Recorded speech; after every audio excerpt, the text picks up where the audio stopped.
आपका। आप देख रहे हैं कार्यक्रम सूबा बोलेगा। सूबा बोलेगा में मैं हूं आपके साथ प्रियंका और आज बात होगी सावधान कोरोना की दूसरी लहर।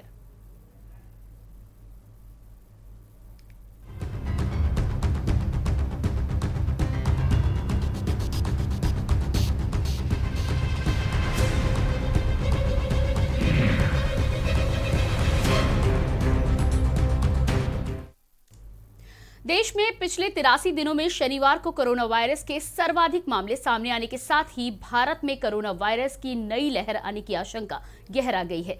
एक्सपर्ट्स का कहना है कि हो सकता है कि नई लहर ना आई हो। हालांकि वैज्ञानिकों का कहना है कि अधिक से अधिक संख्या में लोगों का टीकाकरण कर और कोविड-19 के दिशा निर्देशों का पालन कर बढ़ते कोरोना संक्रमण पर काबू पाया जा सकता है। लेकिन बड़ा सवाल यह है कि देश के कई राज्यों में कोरोना बढ़ रहा है तो लोग लापरवाही से बाज क्यों नहीं आ रहे? दूसरे राज्यों की सरकारें सुस्त क्यों पड़ी हैं? क्यों आखिर बाजारों में सोशल डिस्टेंसिंग फेल हो रही है? क्यों चौराहों पर पुलिस लोगों को मास्क के लिए नहीं टोक रही है? कहीं कोरोना की दूसरी लहर कहर बनकर तो नहीं टूटने वाली? सूबा बोलेगा में इसी पर हम बात करेंगे, लेकिन उससे पहले आपको दिखाते हैं एक रिपोर्ट।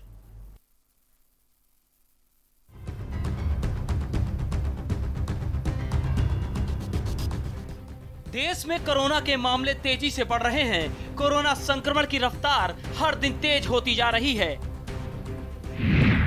बीते 24 घंटे में 25,154 नए मरीज मिले हैं। 16,519 संक्रमित मरीज ठीक हुए हैं, जबकि 159 की मौत हुई। एक्टिव केस की संख्या में 8,477 की बढ़ोतरी हुई है। एक्टिव केस का कुल आंकड़ा 2,07,499 हो गया है, जो कोरोना की दूसरी लहर के संकेत दे रहा है। महाराष्ट्र और केरल समेत 6 राज्यों में कोरोना के मामले तेजी से बढ़ रहे हैं। दिल्ली एनसीआर के लिए भी स्थिति खतरनाक है। लगभग 2 महीने में एक दिन में आए सबसे ज्यादा मामले हैं। इन बढ़ते मामलों ने जानकारों के मन में सवाल पैदा कर दिए हैं कि क्या देश में कोरोना की दूसरी लहर शुरू हो चुकी है। कोरोना के बढ़ते मामलों से कई सवाल सामने आकर खड़े हो रहे हैं। आंकड़े ये बताने के लिए काफी हैं कि देश में कोरोना की दूसरी लहर आ गई है और वो पूरे देश में फैल रही है। नए कोरोना के मामले 7 दिन का औसत महामारी की पहली लहर के खत्म होने के बाद 67% तक बढ़ गया है। देश में अब तक 1.13 करोड़ लोग इस बीमारी की चपेट में आ चुके हैं। इनमें से 1.9 करोड़ ठीक हो चुके हैं और 1.58 लाख लोगों की मौत हो चुकी है। देश में जैसे जैसे वैक्सीनेशन बढ़ रहा है, वैसे वैसे कोरोना भी अपने नए रूप के साथ तेजी से फैल रहा है। इन सब के पीछे की असली वजह लोगों की लापरवाही है, जो एक घर नहीं पूरे इलाके और शहर के साथ देश को संकट में डाल रहा है। लोगों के चेहरे पर मास्क नहीं है, बाजारों में सोशल डिस्टेंसिंग फेल है।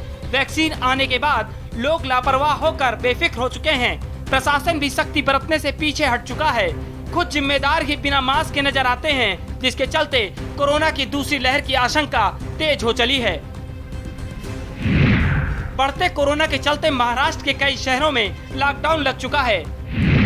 31 मार्च तक स्कूल कॉलेजों को बंद रखने के आदेश दिए गए हैं। पंजाब के कई शहरों में नाइट कर्फ्यू लगाया जा चुका है। प्री नर्सरी से 12वीं तक सभी स्कूलों को बंद किया गया है। राज्य के सभी आंगनवाड़ी केंद्रों को बंद किए जाने के निर्देश हैं। मध्य प्रदेश में भोपाल और इंदौर में नाइट कर्फ्यू लगाने के संकेत हैं। हिमाचल में बढ़ते कोरोना के चलते अलर्ट घोषित किया गया है। यूपी में कॉन्ट्रैक्ट ट्रेसिंग बढ़ाने के आदेश दिए गए हैं। यूपी से सटे दूसरे राज्यों के बॉर्डर पर निगरानी और जांच के आदेश हैं। दिल्ली में मास्क चेकिंग अभियान तेज करने के आदेश हैं। वैक्सीनेशन के बीच बढ़ते कोरोना वायरस का कहर लोगों में फिर दहशत फैला रहा है, जिसकी तस्वीर बस्ती में दिखाई पड़ रही है, जहां दूसरे राज्यों में काम की तलाश में गए लोग फिर से पलायन कर वापस लौट रहे हैं। देश में जो कोरोना मरीजों की संख्या बढ़ रही है, लगातार पिछले कुछ दिनों से संज्ञान में आया है। उसको देखते हुए प्रदेश सरकार ने एहतियात के तौर पर जो है ये चेकिंग करने का निर्णय लिया गया है। यहाँ किस तरीके से एहतियात बरता जा रहा है सर? जो ट्रेनों से पैसेंजर्स उतर रहे हैं बम्बई से या अन्य दूर प्रांतों से, उनकी ट्रेनों को हम एंटीजन टेस्ट लगातार करा करके और निगेटिव होने पर उनको जो है कोरोना के नए रूप को लेकर अभी भी सरकारें और लोग नहीं चेते तो पिछले साल की तरह कोरोना सभी पर भारी पड़ने वाला है। सूबा पूछ रहा है, जब कोरोना का असर बढ़ रहा है तो सरकारें और जिम्मेदार लोग स्थानीय प्रशासन की नींद क्यों नहीं टूट रही? क्यों सोशल डिस्टेंसिंग का पालन सख्ती से नहीं कराया जा रहा? मास्क नहीं लगाने वालों पर सख्ती क्यों नहीं की जा रही है? क्यों बाजारों में भीड़ को देखकर भी पुलिस वाले मास्क लगाने को नहीं टोकते? कहीं ऐसा न हो इस लापरवाही की कीमत लाखों लोगों को जान देकर चुकानी पड़े। स्पेशल डेस्क के न्यूज इंडिया।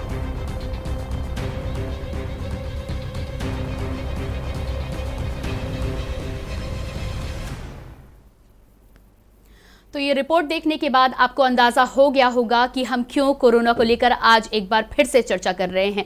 जो तस्वीरें हमने आपको दिखाई वो तस्वीरें डराने वाली हैं।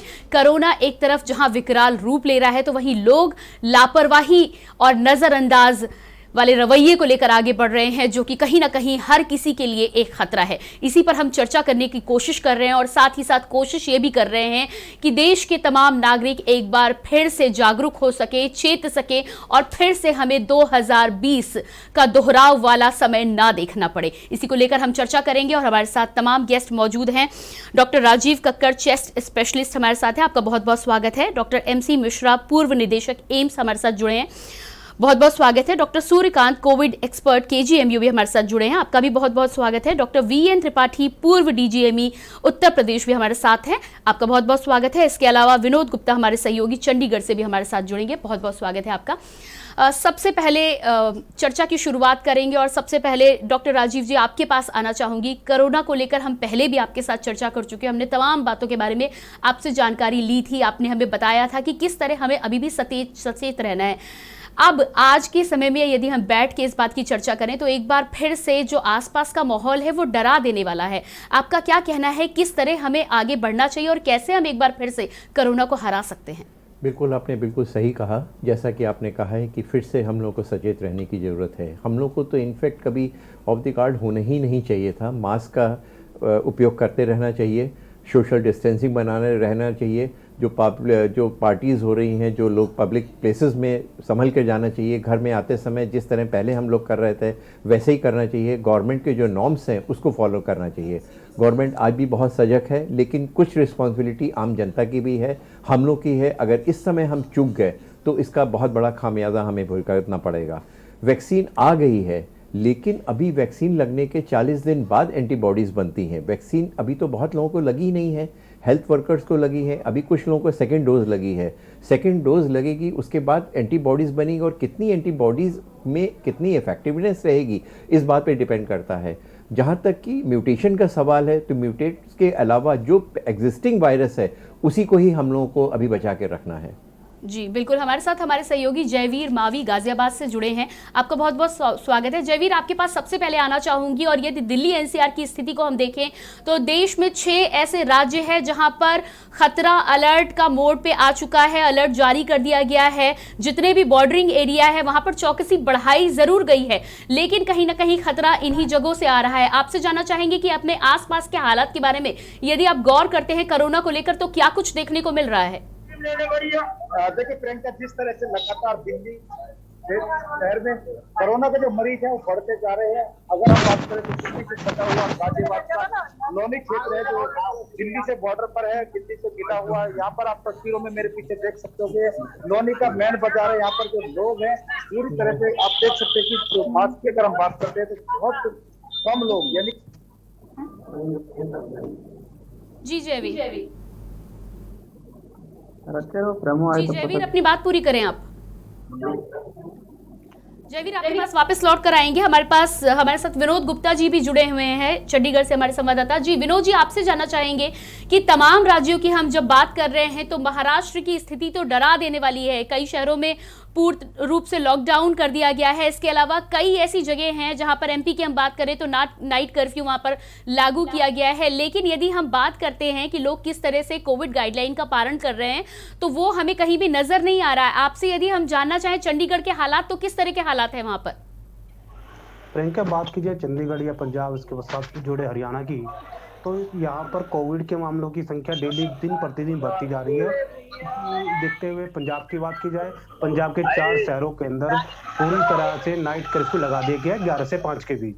जी। उसी वही बात की जाती है चंडीगढ़ की। चंडीगढ़ के अंदर भी चंडीगढ़ के प्रशासक वीपी बदनौर ने स्पष्ट कह दिया, अगर आप 2 गज दूरी और मास्क जरूरी का पालन नहीं करेंगे तो आने वाले समय में यहाँ पे सख्त हिदायतों के साथ कोरोना का जो प्रकोप बढ़ रहा है उसके देखते हुए पूरा कर्फ्यू भी लगा दिया जा सकता है, और साथ के साथ यहाँ पर जो जरूरी गाइडलाइंस है उनका भी पालन किया जा सकता है।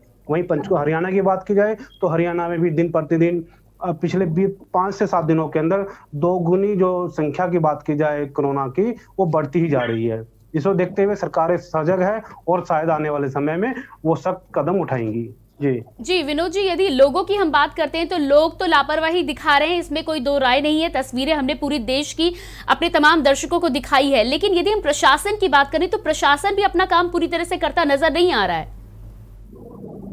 बिल्कुल सही बात है, प्रशासन हिदायतें जरूर दे रहा है। लोगों की बात की जाए, लोग इस बात को मजाक में ले जा रहे हैं कि शायद ये जो कोरोना की बात कर रहे हैं, सरकारें जो कोरोना बार बार दिखा रही है, पिछले 1 साल में कम हो गया था, वापस इसी दौर में शुरू हो गया, पिछले साल भी इसी समय में आया था और इस साल भी इसी समय में। तो लोग शायद इस चीज को अलग ही मजाक में ले रहे हैं कि भाई ये कुछ ऐसे कोई कुछ नहीं है, कोई बीमारी नहीं है, कोई कुछ नहीं है, परंतु सरकार भी इसको उसी हिसाब से ले रही है। सिर्फ लिखित बात करें या कागजों में बात की जाए, डायरेक्शंस दे रही है, हिदायतें दे रही है, मगर कोई भी ठोस कदम नहीं उठा रही है।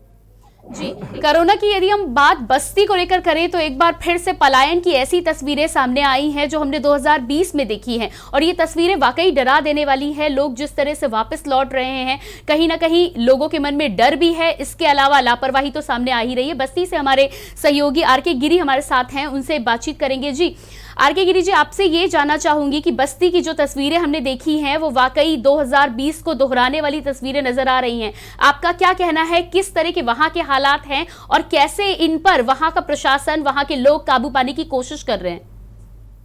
जी, अगर बात बस्ती की करें तो बस्ती जिले में लगातार पिछले 3 दिनों से पॉजिटिव की रिपोर्ट है वो एक भी पॉजिटिव नहीं आए हैं। लेकिन जिस तरीके से बस्ती स्टेशन में कल तस्वीरें सामने आई हैं, जो मुंबई, महाराष्ट्र व अन्य जैसे शहरों से जो लोग एक बार पुनः अपने घरों से कमाने के लिए यानी रोजी रोटी के लिए निकले थे, कल जो बस्ती रेलवे स्टेशन की तस्वीरें आई उसमें 500 से अधिक यात्री मुंबई जैसे शहरों से वापस अपने घर पर आ रहे हैं। तो ऐसे में साफ नजर आ रहा है कि कहीं ना कहीं कोरोना की जो एक दस्तक है वो दोबारा कहीं ना कहीं सुनाई पड़ रही है, जिसके चलते लोग अपने घरों का रुख एक बार पुनः कर रहे हैं। वहीं अगर बात बस्ती जिला प्रशासन की करें तो जिला प्रशासन इसको लेकर पूरी तरीके से अलर्ट है। बता दें कि कल बस्ती जिले के रेलवे स्टेशन पर मुंबई सहित अन्य शहरों से करीब 500 लोग बस्ती लौटे, लेकिन जिला प्रशासन ने वहां पूरी व्यवस्था कर रखी थी, सभी की जांच कराई गई, उसके बाद ही लोगों को वापस घर भेजा गया। जी आपके पास वापस लौट कर आएंगे हम। डॉक्टर MC मिश्रा जी, आपके पास आना चाहूंगी और आपसे ये सवाल है मेरा कि एक बार फिर से कोरोना की ये जो दूसरी लहर आ रही है, एक्टिव केसेस की यदि हम बात करें तो 2,07,499 तक ये आंकड़ा पहुंच चुका है। आपके हिसाब से ये आंकड़ा कितना डराने वाला है और यहाँ पर हमें कितना सचेत रहने की जरूरत है कि हम एक बार फिर से 2020 ना दोहराएं? बिल्कुल आपने ठीक कहा, और अगर हम पिछले 1 वर्ष का आकलन करें तो यही वक्त था 2020 मार्च में जब लॉकडाउन की अवस्था आई थी और लॉकडाउन हुए, अनलॉकिंग हुई, और फिर हमने ये देखा तांडव कोविड का जो जून से नवंबर तक चला बहुत ज़बरदस्त तरीके से, और दिसंबर के बाद केसेस में कमी आना शुरू हुई और फरवरी तक, अभी हफ्ते 10 दिन पहले तक 10,000 केस प्रतिदिन आ रहे थे। वैक्सीन आ गई, सबको वैक्सीन का इंतजार था, वैक्सीन आ गई। यूरोप में हमने देखा लॉकडाउन फिर से लगाने पड़े, पूरे यूरोप में, यूके में। तो भारत कोई उससे अलग नहीं है, भिन्न नहीं है। यहाँ पे संक्रमण कभी समाप्त हुआ ही नहीं था। हम लोग बार बार आप लोगों के माध्यम से भी और अपने लेवल पे भी खुद भी हम ऑब्जर्व कर रहे थे वो बचाव के साधन, और लोगों को भी बराबर बता रहे थे। लेकिन कहीं ना कहीं मैं कहूँगा कि इसमें मीडिया में भी थोड़ी लैक्सिटी आ गई, क्योंकि अब बढ़ रहे हैं तो मीडिया ने भी इसको फिर से लेना शुरू किया है। मैं समझता हूँ कि जो अवेयरनेस कैंपेन थे वो आप लोगों के द्वारा भी बराबर बने रहने चाहिए थे, चाहे आधे घंटे रोज इस पे जरूर चर्चा होनी चाहिए थी वो कहीं ना कहीं हम लोग उसको मिस किया हम लोगों ने, और लोगों को ऐसा लगा कि कोविड पूरी तौर से समाप्त हो गया। और ये खाली ये जो हम देख रहे हैं बाजार में लोग जितने घूम रहे हैं, ये उनकी बात नहीं है। हमने बिहार इलेक्शन पहले देख लिया, अभी हम बंगाल का देख रहे हैं, कहाँ दूरी, कहाँ मास्क, कुछ नहीं है।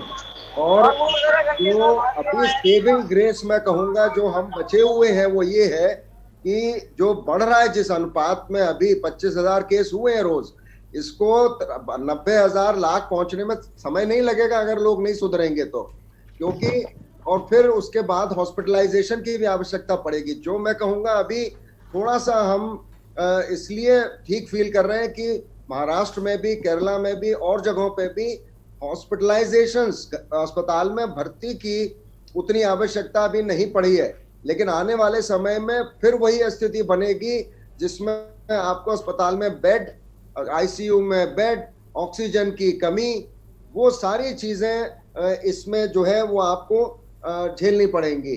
तो लोगों से हमारा भी अनुरोध है, आप लोग भी कर रहे हैं ये बहुत अच्छे तरीके से, कि अभी कोविड समाप्त नहीं हुआ है और जो स्कूल कॉलेजेस खुले थे उनको पुनः बंद कर देना चाहिए। और सारे जो कोविड के प्रोटोकॉल्स थे जो चल रहे थे मार्च से पहले, 1 मार्च से रिलैक्सेशन दिया गया है, वो वापस होने चाहिए।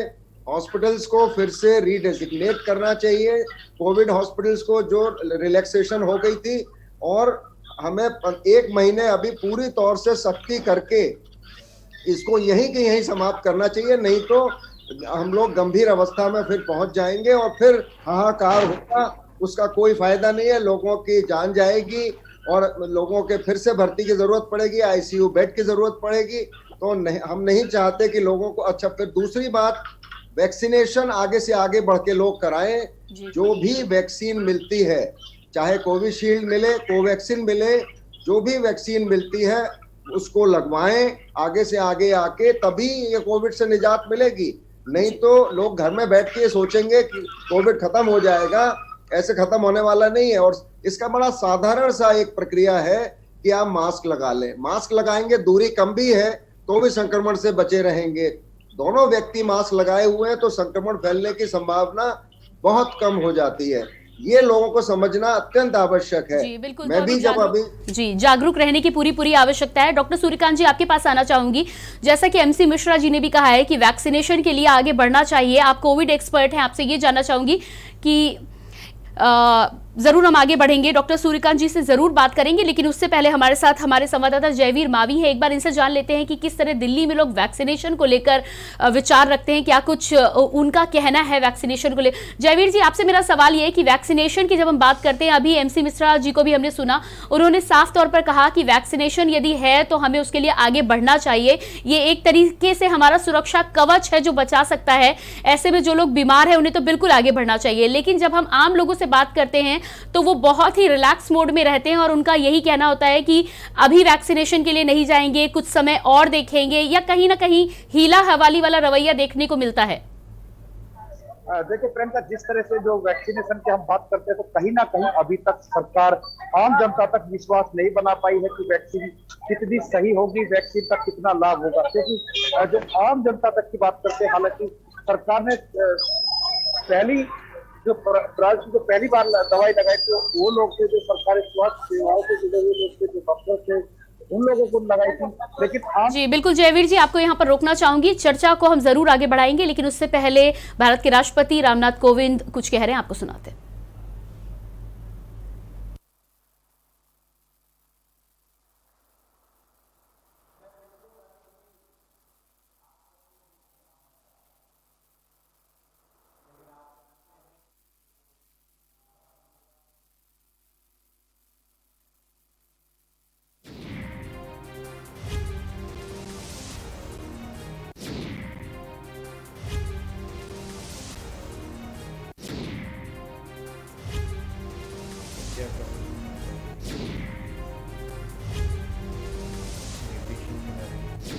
तो ये हैं भारत के राष्ट्रपति रामनाथ कोविंद, आप देख सकते हैं मिर्जापुर दौरे पर राष्ट्रपति इस वक्त हैं। इसके अलावा वाराणसी भी जाएंगे, मिर्जापुर के आज दौरे पर हैं। जनता को संबोधित करते हुए मिर्जापुर के विंध्याचल में इस समय राष्ट्रपति अपना संबोधन देते हुए।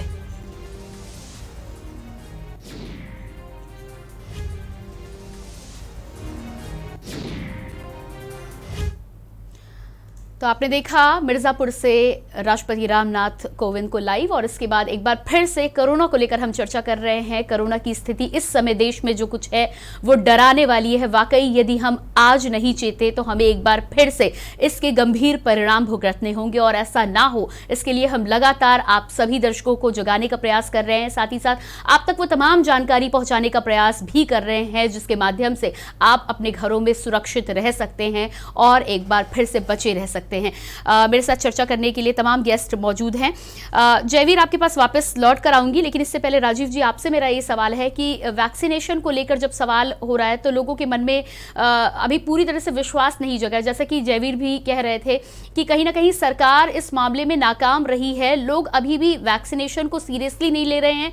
साथ ही साथ उन्हें यह भी नहीं पता है कि वैक्सीनेशन जब वो कराएंगे तो वो कितना सेफ है, कहीं उसके कोई साइड इफेक्ट तो नहीं है, कहीं उसका कोई उल्टा असर तो नहीं पड़ेगा। तो आपसे जानना चाहूंगी कि कितना सेफ है ये वैक्सीनेशन और क्यों हमें आगे बढ़ना चाहिए इसके लिए। देखिए, हमारे पास जो वैक्सीन है ये हमारा एक ब्रह्मास्त्र है, ये एक हथियार है जो हमें नहीं छोड़ना चाहिए। कितना सेफ है? ये 100% सेफ है। अभी तक कोई भी कॉम्प्लिकेशन नहीं आया है। जो थोड़े से बुखार या पेन या बॉडी एक होता है, ये एक बॉडी का स्वतः अपना रिस्पॉन्स है। ये शो करता है कि हमारी एंटीबॉडीज़ बननी शुरू हो गई हैं। तो ये सोचना कि ये सेफ़ नहीं है, ये बहुत सेफ़ है और हम लोग को फ़ौरन लगवा लेना चाहिए। इसमें देरी नहीं करनी चाहिए। और दोनों वैक्सीन जो कि अवेलेबल हैं, कोविशील्ड भी एंड कोवैक्सीन भी, दोनों बहुत अच्छी वैक्सीन है। दोनों के रिस्पांस बहुत अच्छा है और इसको किसी भी हालत में नहीं छोड़ना चाहिए।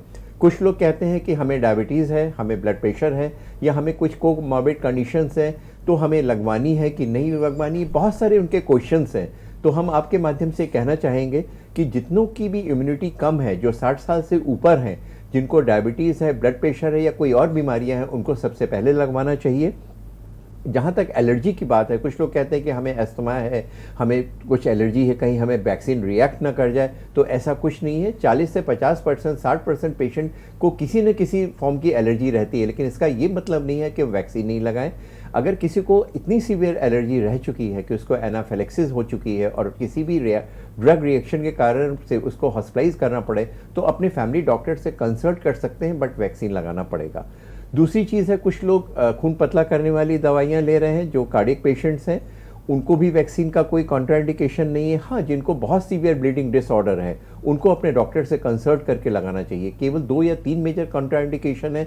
जो बच्चे 18 साल से कम हैं उनको वैक्सीन लगाने के लिए अभी इसलिए नहीं क्योंकि उनमें कोई रिएक्शन होगा, बट कि उसमें कोई ट्रायल नहीं हुआ है। या प्रेग्नेंट वुमेन है, उनको भी अभी उसमें कोई ट्रायल नहीं हुआ है। उसके अलावा जितनों को भी लोग हैं उनको आगे बढ़ करके वैक्सीन लगाना चाहिए।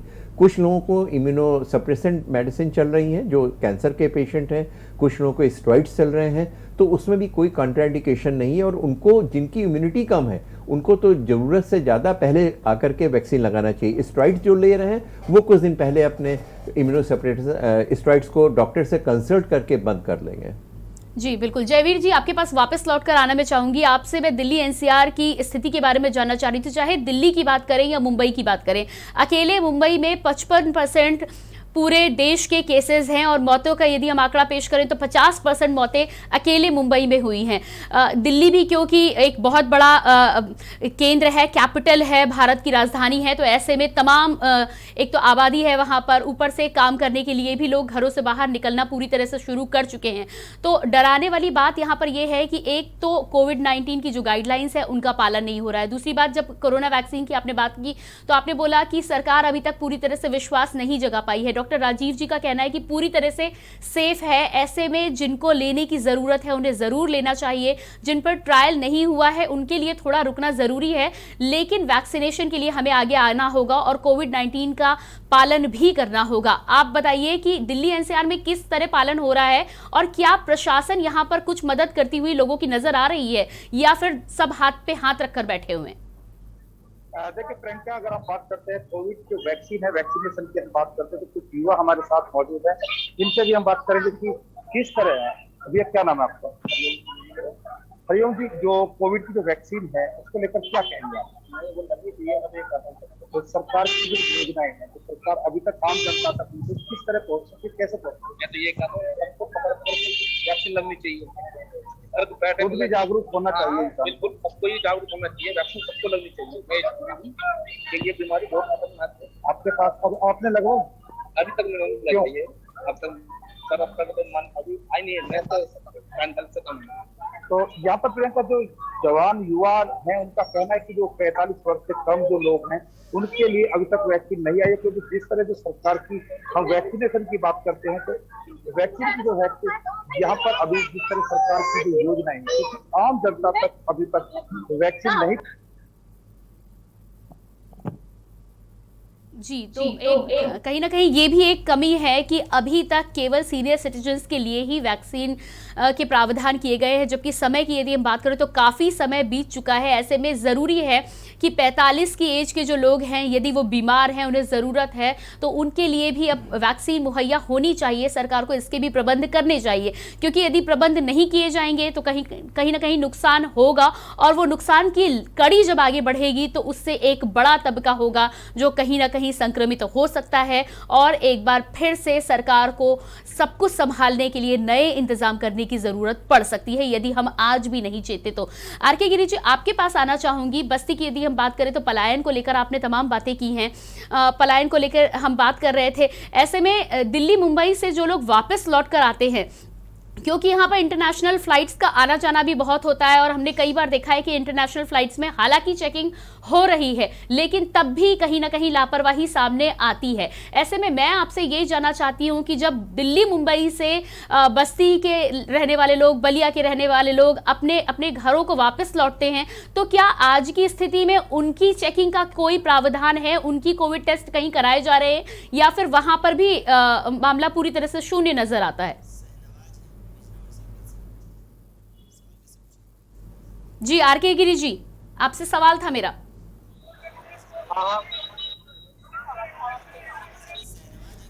एक बार फिर से संपर्क साधने की हम कोशिश करेंगे। इसी बीच हमारे साथ दर्शक शहनवाज जुड़ चुके हैं, उनसे बातचीत करेंगे। जी शहनवाज जी, क्या कहना चाहते हैं आप? स्वागत है आपका। हेलो जी। हेलो जी, स्वागत है आपका। जी मैडम, मैं ये कहना चाहता हूँ देश के अंदर कोरोना की मात्रा इतनी बढ़ रही है जी, तो अगर कहीं चुनाव हो रहे हैं तो सरकार उस पर जिम्मेदारी ले नहीं रही है।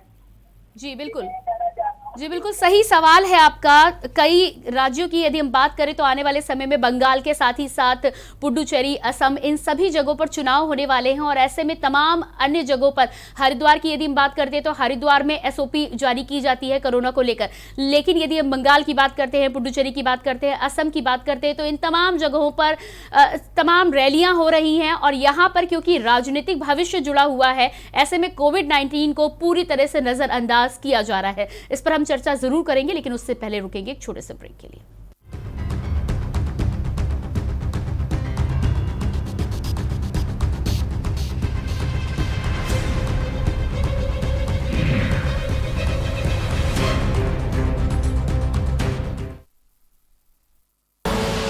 आप देख रहे हैं के न्यूज, खबरों का सारथी। उत्तर प्रदेश में योगी सरकार अपने दावे और वादे पर खरी उतरी है। अपने दमदार काम से प्रदेश में विकास की गति देते हुए यूपी को संवार रही है। यूपी में जो 70 सालों से नहीं हुआ, उसे योगी सरकार ने 4 सालों में कर दिखाया है। राजकीय विद्यालयों में आधुनिक तकनीक के माध्यम से शिक्षा, प्रतियोगी छात्रों को कोचिंग की सुविधा के लिए मुख्यमंत्री अभ्युदय योजना, बीते 70 सालों में सबसे अधिक विकास योगी सरकार में हुआ है। आगामी 50 सालों के लिए हेल्थ इंफ्रास्ट्रक्चर का आधार तैयार किया। 15 लाख से अधिक लोगों का कोरोना वैक्सीनेशन आयुष्मान योजना में 1.18 करोड़ परिवारों को 5 लाख का कवर दिया। 40 लाख से अधिक प्रधानमंत्री आवास की स्वीकृति और निर्माण। 4 सालों में 4 लाख से ज्यादा युवाओं को सरकारी नौकरी। गन्ना किसानों को 1.25 लाख करोड़ का रिकॉर्ड भुगतान। 341 किलोमीटर लंबे पूर्वांचल एक्सप्रेसवे का तेजी से निर्माण, 2 करोड़ 61 लाख शौचालयों का निर्माण कराया। योगी सरकार ने विकास की दृढ़ इच्छा शक्ति से अपने काम के दम पर यूपी की तस्वीर बदल कर रख दी है। काम दमदार, योगी सरकार। खुदी को आजमाया है तो ये अंदाज आया है, खुदी को आजमाया है तो ये अंदाज आया है। तुम में भी मैं हूं, शुद्ध प्लस पान मसाला। आप देख रहे हैं के न्यूज, खबरों का सारथी।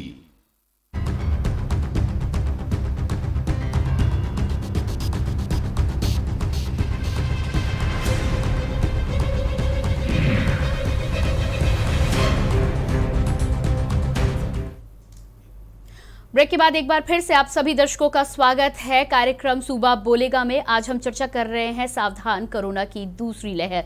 इसको लेकर हम लगातार चर्चा कर रहे हैं और तमाम अन्य सवालों के बीच में सवाल ये भी है कि कई राज्यों में आने वाले समय में चुनाव होने हैं। ऐसे में किस तरह से राज्य के जो राजनीतिक भविष्य को लेकर आगे बढ़ रहे हैं राजनेता जो हैं वो कोविड-19 की गाइडलाइंस का पालन ना खुद कर रहे हैं, ना अपनी पार्टी के लोगों को इसकी हिदायत दे रहे हैं, बल्कि उनके लिए इस समय जो सबसे ज़रूरी चीज़ है वो है कि चुनावी प्रचार किस तरह से होना है, चुनाव के नतीजे किस तरह से आने हैं और सत्ता किस तरह से वापस हासिल करनी है। आगे बढ़ेंगे और गणेश हमारे साथ एक कॉलर जुड़े हैं, सबसे पहले इनसे बात करेंगे। गणेश जी हमारे साथ संवाददाता छत्तीसगढ़ से जुड़ चुके हैं, इनसे बातचीत करेंगे, लेकिन उससे पहले हमारे साथ हम कॉलर कमलेश दिल्ली से जुड़े हैं, उनसे बातचीत करेंगे। जी कमलेश, स्वागत है आपका, क्या कहना चाहते हैं आप? मैं रिटायर्ड आर्मी से हूँ, रिटायर्ड हूँ मैं द्वारका सेक्टर 12 में, और मैं सीनियर सिटीजन हूँ। मेरे को बताया जाए कि आर्मी में कब अवेलेबल होगी रिटायर्ड ऑफिसर्स के लिए। जी बिल्कुल जी, हमें कॉल करने के लिए बहुत बहुत धन्यवाद। और इस समय यदि ज़रूरी है तो यही ज़रूरी है कि हम सबको सजग रहना होगा, पूरी तरह से मास्क का 2 गज दूरी का पालन करना होगा। यदि हम ये करने में सफल हो जाते हैं तो कहीं ना कहीं हम 2021 को आराम से निकाल सकते हैं, वरना एक बार फिर से स्थितियां ऐसी बन रही हैं कि 2020 जैसा माहौल फिर से लौट कर आ सकता है। ये ना आए, इसी के लिए हम अपने चैनल के माध्यम से प्रयास कर रहे हैं। कुछ प्रयास आपको भी करने की ज़रूरत है। केवल कोविड-19 की गाइडलाइंस का पालन करिए, साथ ही साथ यदि आपके आसपास कोई ऐसा है जिसे वैक्सीनेशन की ज़रूरत है तो ज़रूर आगे बढ़ सकते हैं। वैक्सीनेशन कितना सेफ है ये अपने कार्यक्रम के माध्यम से हम लगातार आप तक पहुंचाने का प्रयास कर रहे हैं कि वैक्सीनेशन पूरी तरह से सेफ है। इसके आगे ये भी जानेंगे कि किस तरह से कौन सी वैक्सीन पर आप ज़्यादा भरोसा कर सकते हैं। लेकिन उससे पहले गणेश तिवारी इंदौर से हमारे संवाददाता हमारे साथ जुड़े हुए हैं, उनसे बातचीत करेंगे। जी गणेश जी, आपसे ये जानना चाहेंगे कि जब इंदौर की हम बात करते हैं, MP की हम बात करते हैं, तो कैसी स्थितियाँ हैं? खबरें ये भी हैं कि पूरे MP में कोविड सेंटर ही पूरी तरह से बंद हो चुके हैं, खाली एक भोपाल के सेंटर को छोड़कर अब कोरोना का टेस्ट ही नहीं हो रहा है मध्य प्रदेश में। निश्चित तौर पर देखिए, मध्य प्रदेश की अगर बात करें तो कोरोना की वजह से हाल पूरी तरह से मध्य प्रदेश में बेहाल हो चुके हैं, और यही वजह है कि महाराष्ट्र के बाद अब एक बार फिर मध्य प्रदेश में भी आज की अगर बात करें तो 675 केस मध्य प्रदेश में सामने आए हैं। और मध्य प्रदेश की अगर बात करें तो सबसे ज्यादा अगर कहीं कोरोना का अगर कहर छाया हुआ है तो वह है मध्य प्रदेश की औद्योगिक राजधानी कहे जाने वाले शहर इंदौर में है, जहां पर आज 245 केस सामने आए। तो निश्चित तौर पर इंदौर और समूचे मध्य प्रदेश में एक बार फिर कोरोना का कहर छा चुका है और लगातार। जी गणेश जी, आपके पास वापस लौट कर आऊंगी मैं। और ये आप देख सकते हैं, कोरोना को लेकर हम एक बार फिर से आपको ये रिपोर्ट दिखा देना चाहते हैं, और रिपोर्ट हम इसलिए आपको दिखा रहे हैं ताकि आप भी सावधान हो सकें। आप देख सकते हैं 16,519 संक्रमित मरीज ठीक हुए हैं, 159 की यहाँ पर मौत हो चुकी है। एक्टिव केसेस की संख्या की यदि हम बात करें तो 8,477 केसेस एक्टिव हैं। एक्टिव केस का कुल आंकड़ा 2,07,499 तक पहुंच चुका है। और जैसा कि डॉक्टर MC मिश्रा का भी कहना है कि 2 लाख से बढ़कर ये कितना भी हो सकता है यदि हमने इसी तरह लापरवाही की। इसके अलावा आंकड़े हम लगातार आपको दिखा रहे हैं। देश में अब तक 1.13 करोड़ लोग इस बीमारी की चपेट में आ चुके हैं।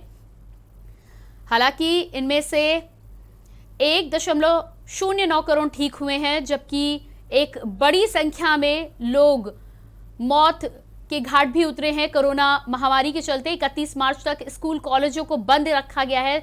फिर से हमने देखा था बीच में तमाम जगहों पर प्राइमरी तक के स्कूल खोल दिए गए थे।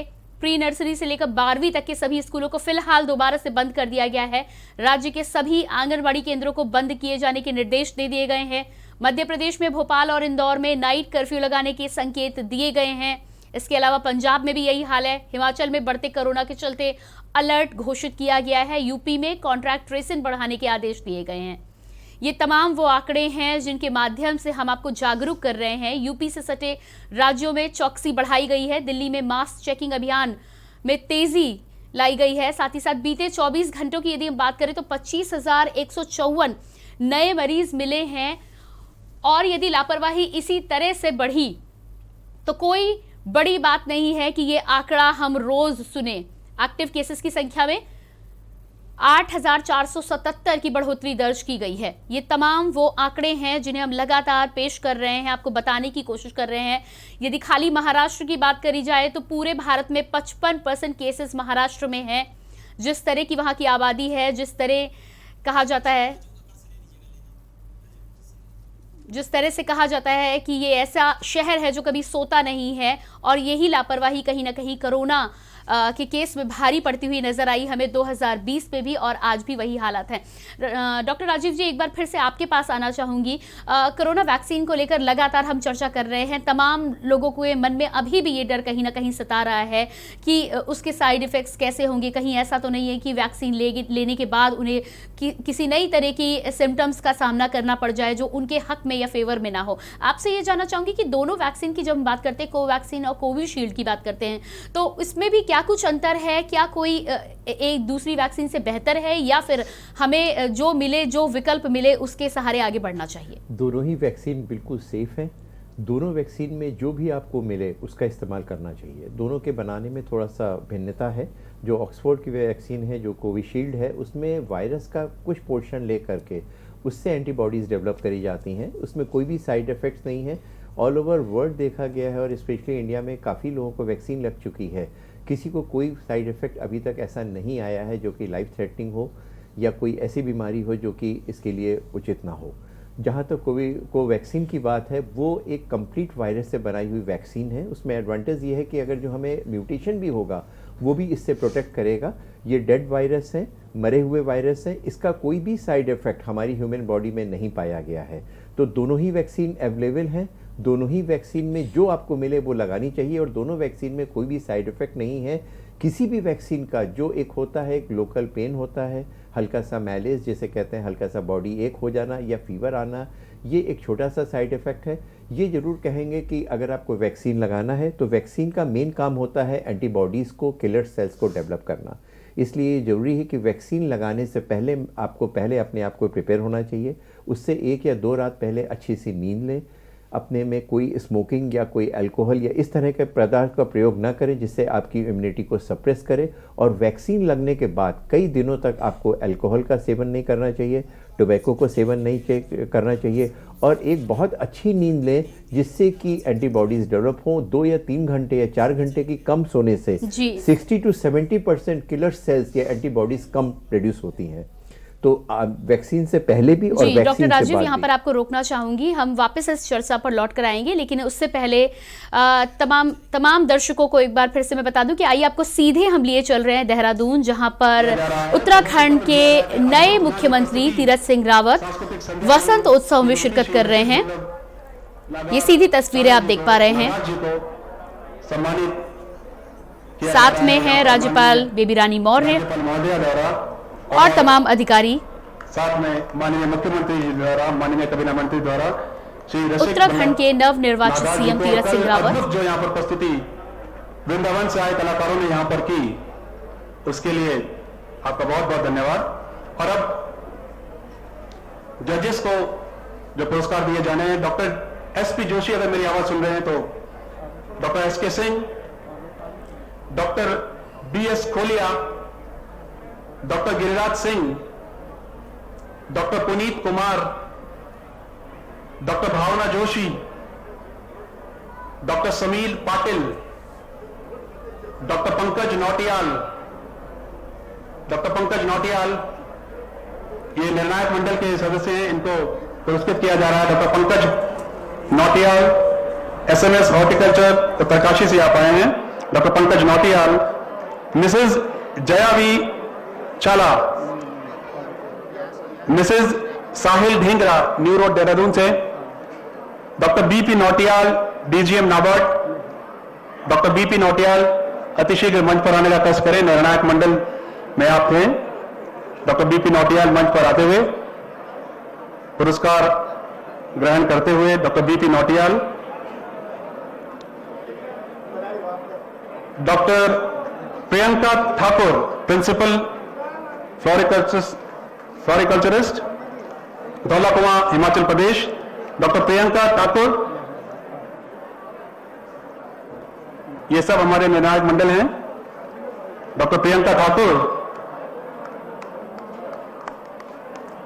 श्री भूमेश भारती जी, जाने माने फोटोग्राफर उत्तराखंड के श्री भूमेश भारती जी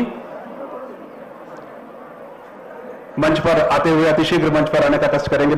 श्री भूमेश भारती जी, जाने माने उत्तराखंड के फोटोग्राफर छायाकार Bhumesh Bharti ji. Mrs Anjali Thapa, Shrimati Kirti Wadhwa ji, Shrimati Kirti Wadhwa ji. Doctor Indu Singh, doctor Indu Singh. Mr Vidyut Ranjan Dutta, Mr Gaurav Malakar, miss Anuradha Singh, miss Anuradha Singh. Doctor Manisha Singh, doctor Sitaram, doctor Manisha Singh पुरस्कार ग्रहण करने के लिए मंच पर आते हुए। निर्णायक मंडल के सदस्य हैं आप और बहुत मेहनत आप लोगों ने की। Doctor Sitaram Dhiman, doctor BS दिलता। तो ये आप देख रहे थे देहरादून राजभवन से लाइव प्रसारण वसंत उत्सव 2021 के समापन समारोह का, जिसमें तमाम गणमान्य लोगों को सम्मानित किया जा रहा था मुख्यमंत्री तीरथ सिंह रावत और राज्यपाल बेबी रानी मौर्य के द्वारा। और इसके बाद एक बार फिर से वापस लौटते हैं कोरोना को लेकर। आज हम चर्चा कर रहे हैं कोरोना को लेकर अभी भी सावधान रहने की जरूरत है। दूसरी लहर जो आ रही है, ऐसे में यदि हम सब एक साथ मिलकर नहीं चेते तो कहीं ना कहीं स्थितियां गंभीर हो सकती हैं और ये स्थितियां बेकाबू ना होना पाए, इसके लिए हम अपना प्रयास लगातार कर रहे हैं। कुछ प्रयास आपको भी करने की आवश्यकता है ताकि हम सब मिलकर एक बार फिर से कोरोना को हरा सके। वैक्सीन आ चुकी है, ये राहत की बात है, लेकिन उससे पहले जब तक वैक्सीन का पालन, वैक्सीन हम सबको नहीं लगती है, तब तक किस तरह से हमें 2 गज दूरी का, मास्क का, सैनिटाइजर का प्रयोग करते रहना है और अपना भी बचाव करना है और साथ ही साथ अपने आसपास के समाज को भी बचाव के रखना है। डॉक्टर राजीव जी, आपके पास वापस लौट कर आएंगी। वैक्सीनेशन की हम बात कर रहे थे। यदि हम पूरे भारतवर्ष की बात करें तो तमाम ऐसे बड़े बड़े राज्य हैं, महाराष्ट्र की बात कर ले, पंजाब की बात कर ले, दिल्ली NCR की बात कर ले, तो ये तमाम ऐसे जगह जहां स्थितियां वाकई डराने वाली है। कहीं पर पूरी तरह से लॉकडाउन कुछ शहरों में लगाया गया है, कहीं नाइट कर्फ्यू की व्यवस्था की गई है। ये कहीं ना कहीं एक तरह से इशारा है कि स्थितियां एक बार फिर से बदल रही हैं।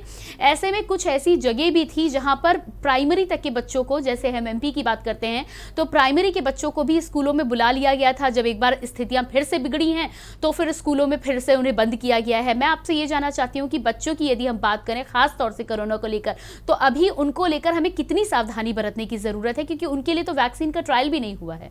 जी बिल्कुल सावधानी बरतने की ज़रूरत है, क्योंकि बच्चे एक ऐसे हैं जिनको आप कहीं आइसोलेट नहीं कर सकते हैं।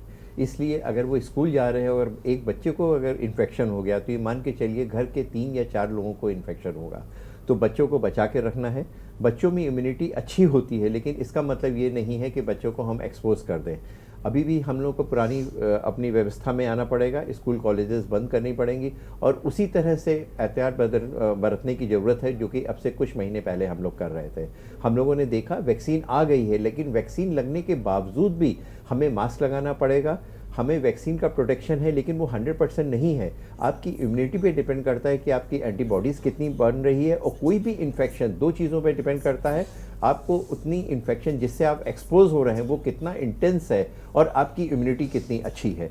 दोनों के बैलेंस पे ही इन्फेक्शन रुकता है। अगर आपको वैक्सीन लग भी गई है, लेकिन अगर आपको बार बार एक्सपोज होते जा रहे हैं, इन्फेक्शन की मात्रा बहुत ज़्यादा है, तो आपको इन्फेक्शन हो जाएगा। और बच्चों को तो बहुत विशेष करके बच्चों, बुजुर्गों और महिलाओं को बचाने की बहुत ज़्यादा आवश्यकता है। और हम तो ये कहेंगे कि सभी को बचने की बहुत आवश्यकता है। अभी भी सारा दायित्व केवल गवर्नमेंट के ऊपर नहीं है, हम लोग को खुद भी पर्सनली, हर आदमी अगर सजग होकर रहेगा तो इन्फेक्शन को हम लोग वहीं पे रोक सकते हैं।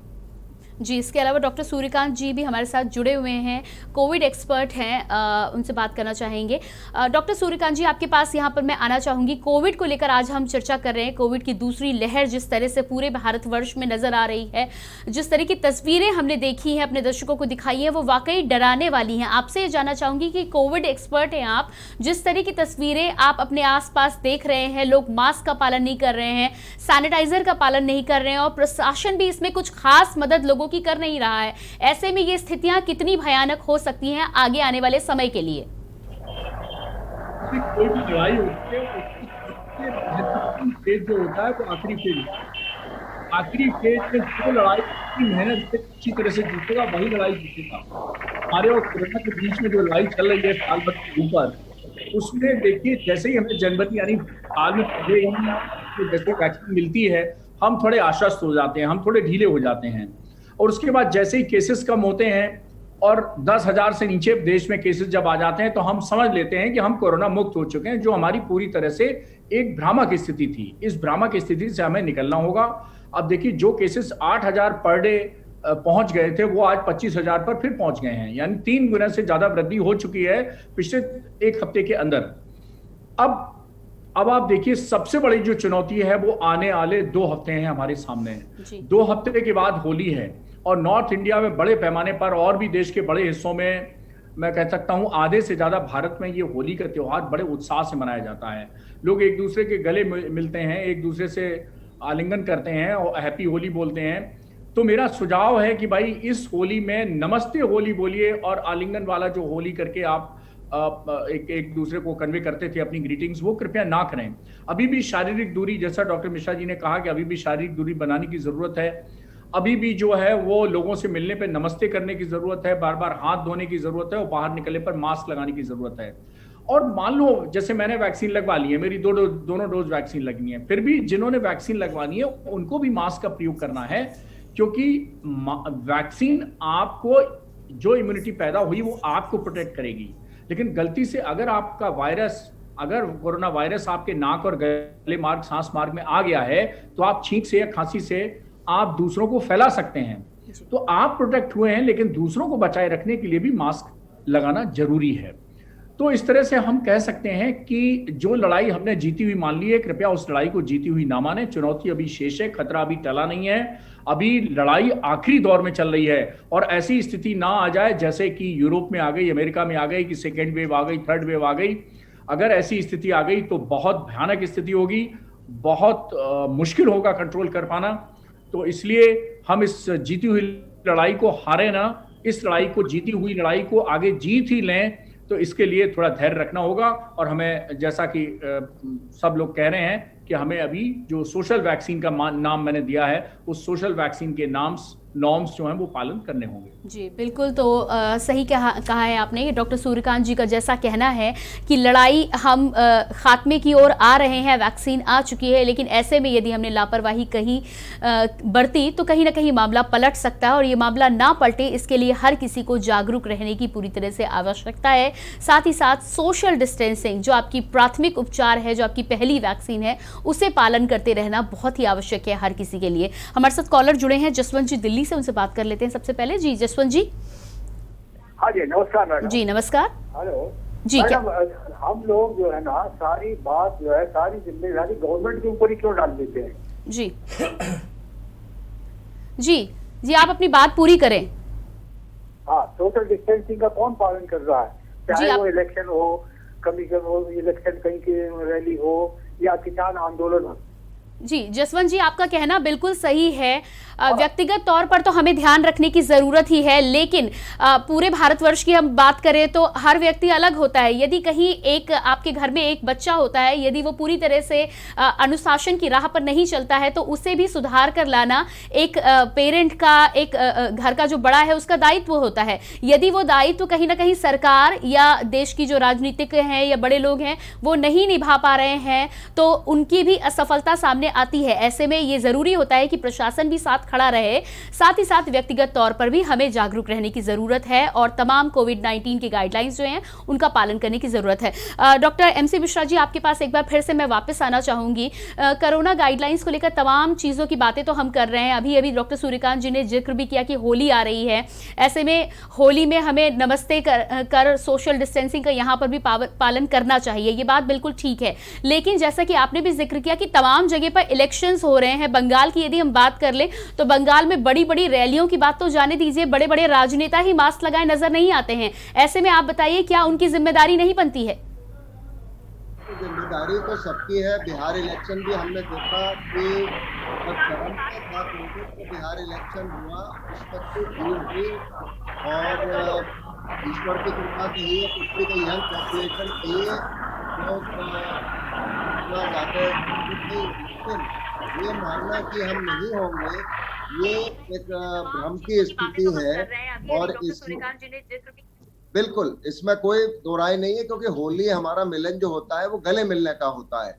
इसलिए डॉक्टर सूर्यकांत ने बहुत अच्छे से समझाया कि इसमें हम नमस्ते कर लें, जो हमारी अपनी हमारा जो आचरण है भारत का वो नमस्ते का ही है, संस्कृति भी हमारी वही है।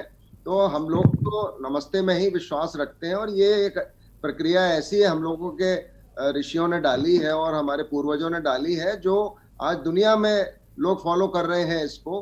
तो ये हम लोग को तो फॉलो करना ही चाहिए। ये होली भी निकालें किसी तरह से, जैसे दिवाली निकाली, क्रिसमस निकाली, नई साल निकाली और बहुत सारे त्योहार निकाले, तो ये होली भी निकाले। पिछली वर्ष होली से ही शुरू हुआ था सारा हंगामा। आपको याद होगा, वो जो डॉक्टर सूर्यकांत को भी याद होगा, जो एक कवित्री थी बॉलीवुड की, वो SGPGI में उनको भर्ती होना पड़ा उसके बाद, और वो एक पार्टी में गई और उसमें VIP लोग भी थे बहुत सारे। तो ये सब भी हम लोगों ने देखा है, पूरा एक साल यही सब देखा है। लेकिन लोग अपनी जान अपने हाथ में है, अपनी सुरक्षा अपने हाथ में है, अपना स्वास्थ्य अपने हाथ में है, और जान है तो जहान है। प्रधानमंत्री ने लगभग इसी वक्त कहा था, एक 2-4 दिन के बाद जब उन्होंने देश को पहला संबोधन किया था, और उसके बाद 22 मार्च को पहला जनता कर्फ्यू, उसके बाद फिर 23-24 से फिर जो लॉकडाउन की प्रक्रिया शुरू हुई। तो हम लोगों ने बहुत कुछ देखा है और इसमें इतना बेचैन होने की जरूरत नहीं है। धैर्य जो सबसे बड़ा है इसमें काम आएगा हमारे। और मैं सबसे यही कह रहा हूँ, और हमारे अपने लोग कोलीग्स जो हैं वो भी मास्क अब कह रहे हैं चला गया, और बहुत बड़े सीनियर लोग और बड़े समझदार लोग इस बात को कह रहे थे। हमने कहा नहीं, अभी नहीं, अभी तो हमें बचाव की बहुत ज्यादा आवश्यकता है, कि पता ही नहीं है कौन इन्फेक्शन लेके आ रहा है कौन नहीं आ रहा है। और अभी वैक्सीनेशन जब तक 70% आबादी को नहीं लग जाता, जनसंख्या को नहीं लग जाता, हम लोग बिल्कुल चैन से नहीं बैठ सकते। और ये प्रक्रिया पूरी होगी जाके अगस्त-सितंबर में। तो मैं तो कहता हूँ, आप मुंह पे जब मास्क लगाते हैं तो आपका हाथ जो जाता है इनएडवर्टेंटली, बिना उसके बार बार मुंह पे हम छूते हैं अपने, वो नहीं छुएंगे हम। दूसरे पॉल्यूशन के लिए आप मास्क लगा लीजिए, बहुत सारे लोग पॉल्यूशन के लिए भी मास्क लगाते हैं। और इसमें मैं तो 2 मास्क लगाता हूं प्रतिदिन, और जब OT में जाता हूं ऑपरेशन करने तो तीसरा मास्क भी लगा लेता हूं, क्योंकि वहां पे हम लोग बहुत नजदीक होते हैं एक दूसरे के। खाना नहीं खाना है साथ बैठ के, चाय नहीं पीनी है मास्क उतार के। विवाह शादियों में हम क्यों कह रहे हैं नहीं बहुत ज्यादा जाइए, भीड़ मत करिए, कि वहां पे आप खाने के लिए मास्क उतारेंगे, बात करेंगे, खाना खाएंगे, वहीं से इन्फेक्शन लगता है। और हमने देखा है 100 लोग, 300 लोग विवाहों की जो पार्टियां थी उनमें से संक्रमित होकर निकले। और अभी फिर भी मैं कहूंगा कि जितना संक्रमण बढ़ा है पिछले 10 दिनों में, हॉस्पिटलाइजेशन उस अनुपात में नहीं बढ़ा। बट ये गारंटी नहीं है कि नहीं बढ़ेगा। आगे फिर हम उस अवस्था में पहुंचे, हाहाकार हो, हॉस्पिटल बेड नहीं मिल रहा, ये हो रहा है, वहां पे इसको नहीं देखा जा रहा, उसको नहीं देखा जा रहा, ICU में बेड नहीं मिल रहा है। तो उससे बचना है, बड़ा साधारण है कि आप मास्क लगाएं, दूरी जितनी रख सकते हैं। अगर मास्क लगाएंगे तो दूरी कम भी रखेंगे तो भी कई बार ठीक रहता है, क्योंकि बहुत बार हम काम के सिलसिले में नजदीक आ जाते हैं या पेशेंट को देखते हैं तो थोड़ा सा नजदीकी हो जाती है। तो अगर रोगी भी लगाए हुए हैं मास्क, हमारा हम भी लगाए हुए हैं, तो संक्रमण होने की संभावना बहुत कम हो जाती है, और होगा भी तो वो गंभीर नहीं होगा, क्योंकि वायरल पार्टिकल्स कम जाएंगे हमारे सांस में। तो ये सारे प्रिकॉशंस लेना सबके लिए लाभदायक है, और इसमें बहुत साधारण है, कोई कीमत नहीं है इसकी। और इतना करके लोग पब्लिक ट्रांसपोर्ट यूज करें, क्योंकि पब्लिक ट्रांसपोर्ट में पूरी भीड़ हो रही, चाहे बॉम्बे की लोकल ट्रेन हो, चाहे दिल्ली की मेट्रो हो और लखनऊ की मेट्रो हो, कहीं की भी। तो लोगों को ये समझना बहुत जरूरी है। और जैसे अगर कॉलेज स्कूल्स के कुछ दिशा निर्देश दिए गए हैं, उनका सख्ती से पालन होना चाहिए, क्योंकि बच्चों को ठीक है नुकसान नहीं उतना हो रहा है, लेकिन वो अपने घर में माँ बाप को और अपने बुजुर्गों को तो दे सकते हैं ना इन्फेक्शन। और साथ में सबको, जैसे डॉक्टर राजीव ने बहुत अच्छे से समझाया 2 बार, कि वैक्सीन जो भी आपके रास्ते में आ रही है, जो आपको सुविधा से मिल सकती है आपके घर के नजदीक, जाके लगवाएं। प्राइवेटली लगवाना है, कोई बहुत कीमत नहीं है उसकी, 250 रुपए कीमत है। और अगर वो भी नहीं खर्च करना है तो सरकारी संस्थान में जाके लगवाएं। और जो वैक्सीन मिलती है, कोवैक्सीन, कोविशील्ड, और अभी अप्रैल से हमारी कैडिला की भी आ जाएगी, जो डीएनए बेस्ड वैक्सीन है वो भी आ जाएगी, और स्पुतनिक भी मिल जाएगी हमको अप्रैल के आखिर में। और मई से तो हमारा वैक्सीन का पोर्टफोलियो भी बढ़ जाएगा, और हमें जल्दी से जल्दी 70-80% अपनी जनसंख्या को कवर करने में मदद मिलेगी इन सब बातों से। जी बिल्कुल, आपके पास वापस आएंगे। इससे पहले हमारे साथ कॉलर जुड़ चुके हैं विकास गाजियाबाद से, सबसे पहले इनसे बात करेंगे। जी विकास जी, स्वागत है आपका। नमस्कार जी। जी विकास जी, स्वागत है आपका, अपनी बात रखिए, आप क्या कहना चाहते हैं? मैं कह रहा हूँ आपके सरकार के माध्यम से, सरकार जो है ये इलेक्शन में, दुनिया भर के इलेक्शन कर रही 5 राज्यों में, और ये पैनल बैठा आपके सामने, चलो 100 डिस्टेंस होनी चाहिए, वैक्सीन लोगों को लगानी चाहिए सबको। जी बिल्कुल जी, हमें कॉल करने के लिए बहुत बहुत धन्यवाद। और इसके साथ ही साथ सचिन जी पटना से हमारे सहयोगी जुड़ चुके हैं, इनसे बात करेंगे। जी सचिन जी, कोविड को लेकर आज हम बात कर रहे हैं, पूरे देश में स्थिति डराने वाली है, बस्ती और बलिया में तो पलायन भी हो रहा है। पटना की यदि हम बात करें तो क्या तस्वीर आपको दिखाई दे रही है? जी बिल्कुल, कोविड की स्थिति अभी डराने वाली आ रही है। 12 से अधिक राज्यों में आपने देखा फिर से एक लॉकडाउन के राह पे चल चुकी है। लेकिन बिहार की बात करें तो यहाँ पे केसेस ज्यादा नहीं आ रहे, इक्का दुक्का केसेस डेली बेसिस पे आ रहे हैं। लेकिन बिहार में भी जो स्थिति है, कहीं ना कहीं जो अन्य राज्यों में लॉकडाउन हो रहा है, कहीं बिहार की जनता में भी स्थिति डराने लायक हो रही है। क्योंकि आपने देखा था लॉकडाउन का सबसे ज्यादा जो दर्द झेला था बिहार और उत्तर प्रदेश राज्यों ने झेला था, क्योंकि बिहार और उत्तर प्रदेश के सबसे ज्यादा जो लोग हैं बिहार से बाहर काम के सिलसिले में रहते हैं, रोजगार के सिलसिले में रहते हैं, उनका जो पलायन हुआ था, एक काफी भयानक तस्वीरें हमने देखा था। रेलवे लाइन पे वो तस्वीरें देखा था, रोटी के साथ हमने देखा था लाशों को, सड़कों पे हमने देखा था। तो इस कहीं ना कहीं बिहार में जो स्थिति है अभी तो संतुलित है, लेकिन बिहार में कोई नया गाइडलाइन सरकार द्वारा नहीं जारी किया गया है। केंद्र सरकार के गाइडलाइन से ही आगे बढ़ रहे हैं, और स्कूल खुल रहे हैं, कॉलेजेस खुल रहे हैं, लेकिन जिस तरह से 25,000 से केसेस ऊपर आने लगे हैं, जो केसेस 10,000 से नीचे थे, आजकल वो केसेस 25,000। सचिन वक्त की कुछ कमी है, चंदन हमारे साथ जुड़ चुके हैं, दिल्ली से हमारे सहयोगी हैं, इनसे भी जान लेते हैं कि दिल्ली में आखिर क्या कुछ स्थिति है। चंदन, आपसे जानना चाहेंगे, तमाम लोगों से हमने बात की है, जयवीर मावी से भी हमने बात की थी गाजियाबाद को लेकर। दिल्ली की यदि हम बात करें तो देश की राजधानी है, ऐसे में सचेत रहना बहुत आवश्यक है। आपको क्या तस्वीर दिल्ली में दिखाई देती है कोरोना गाइडलाइंस की पालन को लेकर? जी बिल्कुल, देखिए कोरोना के जो गाइडलाइंस हैं यहाँ पे कहीं ना कहीं कमी देखने को मिल रही है, क्योंकि मेट्रो हो जो या फिर जो बीटीसी की बसें हैं, लोग वहाँ पे जो सोशल डिस्टेंसिंग है वो काफ़ी कम उसका पालन कर रहे हैं, और कहीं ना कहीं पब्लिक खुद ढील बरतती नजर आ रही है। दिल्ली के अंदर 407 केसेस अभी डिटेक्ट हुए, जिसमें 2 डेथ केस हुए हैं, जो अपने आप में एक मतलब ये अच्छी खबर नहीं है। आने वाला वक्त अगर हम लोग इस तरीके से करते रहे, इसी तरीके से नेग्लेक्ट करते रहे, नेग्लिजेंसी बढ़ाते रहे, तो शायद आने वाला वक्त जो है काफ़ी भयावह होगा और वो कंट्रोल से बाहर हो जाएगा। लेकिन अच्छी बात ये भी है कि वैक्सीन आ चुकी है, काफी लोग वैक्सीन के पीछे जा रहे हैं, वैक्सीनेट करवा रहे हैं, गवर्नमेंट हॉस्पिटल्स में भी जा रहे हैं, जिन्हें लगता है कि नहीं गवर्नमेंट हॉस्पिटल्स में नहीं जाना चाहिए और प्राइवेट हॉस्पिटल्स में नहीं जा रहे हैं। जी बिल्कुल चंदन जी, हमसे जुड़ने के लिए आपका बहुत बहुत शुक्रिया। और साथ ही साथ कोरोना को लेकर आज हमने चर्चा की है, आपके सामने पूरे देश की स्थिति हमने बयां करने की कोशिश की है कि किस तरह तमाम राज्यों में जो स्थितियां बनी हैं, ऐसे में हमें सचेत रहने की बहुत ज़रूरत है। यदि हम महाराष्ट्र की बात करें, दिल्ली की बात करें, पंजाब की बात करें तो स्थितियां वैसी हैं। ऐसे में यदि हम नहीं चेते तो कहीं ना कहीं परिणाम भयानक हो सकते हैं। ऐसे में लखनऊ से हमारे सामने कोविड को लेकर बड़ी खबर आ रही है, आपको बताते हैं। एसीएस स्वास्थ्य अमित मोहन प्रसाद का बयान, कोरोना को लेकर यह बयान है। पिछले 24 घंटों में प्रदेश में कोरोना संक्रमण के 178 नए मामले सामने आए हैं। प्रदेश में कुल सक्रिय मामलों की संख्या 1851 तक पहुंच गई है। अब तक संक्रमण से 8746 लोगों की मृत्यु भी हो चुकी है। ये बड़ी खबर आपको लखनऊ से बता रहे हैं। कोरोना संक्रमण को लेकर एसीएस स्वास्थ्य अमित मोहन का ये बयान आया है। पिछले 24 घंटों में 178 नए मामले, प्रदेश में कुल सक्रिय मामलों की संख्या 1851 और साथ ही साथ कोरोना संक्रमण से 8746 लोगों की मौत हो चुकी है, जो कि डराने वाली स्थिति है।